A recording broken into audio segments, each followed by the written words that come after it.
যখনই অভাবে পড়ে যাবেন আল্লাহ সুবহানাহু ওয়া তাআলার এই দুইটি নাম 33 বার পাঠ করবেন, আপনাকে আল্লাহ তাআলা সম্পদ এমন ভাবে দেওয়া শুরু করবেন যে আপনি কল্পনাও করতে পারবেন না। সম্পদ শুধু আসতেই থাকবে আপনার কল্পনার বাহিরে। সুবহানাল্লাহি ওয়া বিহামদিহি।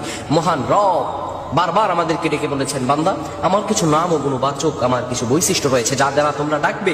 আপনি যদি এই দুইটি নাম 33 বার পাঠ করতে পারেন, এমন ভাবে সম্পদ আপনার আসা শুরু হবে যে এগুলো গণনা করেও আপনি শেষ করতে পারবেন না। সুবহানাল্লাহ। গায়বী খাজানা থেকে আপনাকে রিজিক দিয়ে ভরপুর করে দিবেন। যারা দীর্ঘদিন ধরে ঋণগ্রস্ত আছেন, বিভিন্ন অভাবগ্রস্ত আছেন, খারাপ অবস্থায় আছেন, আপনারা এই আমলটা করেন, আল্লাহ তাআলা আপনার সব দোয়া কবুল করে নেবেন। প্রিয় বন্ধুগণ আমার, রব্বুল আলামিন সূরাতুল আল আরাফে বলেন, ওয়ালিল্লাহিল আসমাউল হুসনা ফাদউহু বিহা ওয়াদারুল লাযীনা ইউলহিদু ফি আসমাইহি সাইয়ুজজাউনা মা কানু ইয়ামালুন।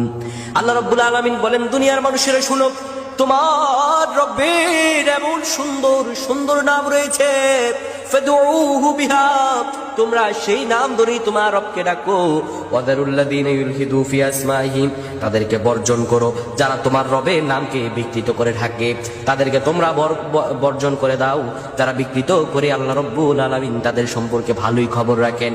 প্রিয় ভাইরা আমার, আপনি যখন বিপদে পড়ে যাবেন, অভাবগ্রস্ত হয়ে যাবেন, আপনি যদি এই দুইটি দোয়া 33 বার করে পাঠ করতে পারেন, আল্লাহ রাব্বুল আলামিন আপনার নসিব খুলে দিবেন। এত সম্পদ আপনার আসবে আপনি কল্পনা করতে পারবেন না। দুইটি দোয়া কি? এক নাম্বার আপনি পড়বেন ইয়া রাউফ, ইয়া রাউফ, ইয়া রাউফ 33 বার পাঠ করবেন। 33 বার পাঠ করার পরে এরপরে আপনি পড়বেন ইয়া রাজ্জাক, ইয়া রাজ্জাক, ইয়া রাজ্জাক। এটাও 33 বার পাঠ করবেন। দুটি দোয়া আপনি 33 বার পাঠ করবেন। এক নম্বরে ইয়া রাউফ, দুই ইয়া রাজ্জাক, ইয়া রাউফ, ইয়া রাজ্জাক।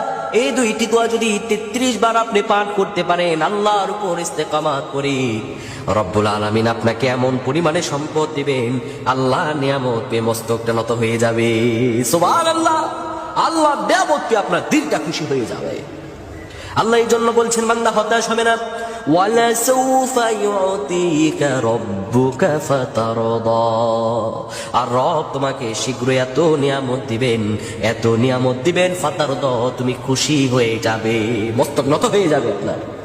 এই জন্য ধৈর্য, আল্লাহ রব্বুল আলামিনের কাছে চাইতে হলে আপনার ধৈর্য ধারণ করে চাওয়া লাগবে।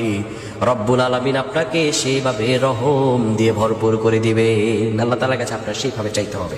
মহান রবের কাছে যদি হৃদয়ের আকুতি ভরা চাওয়াটা আল্লাহ তাআলার কাছে চাইতে পারেন, আমার রব আপনাকে কবুল করতে দেরি করবেন না।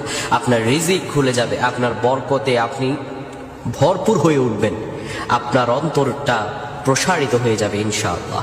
তাই আপনারা এই দুটি দোয়া পাঠ করবেন। আল্লাহ আমাদের প্রত্যেকে কবুল করুক। আমরা পড়ছি আল্লাহুম্মা আমিন।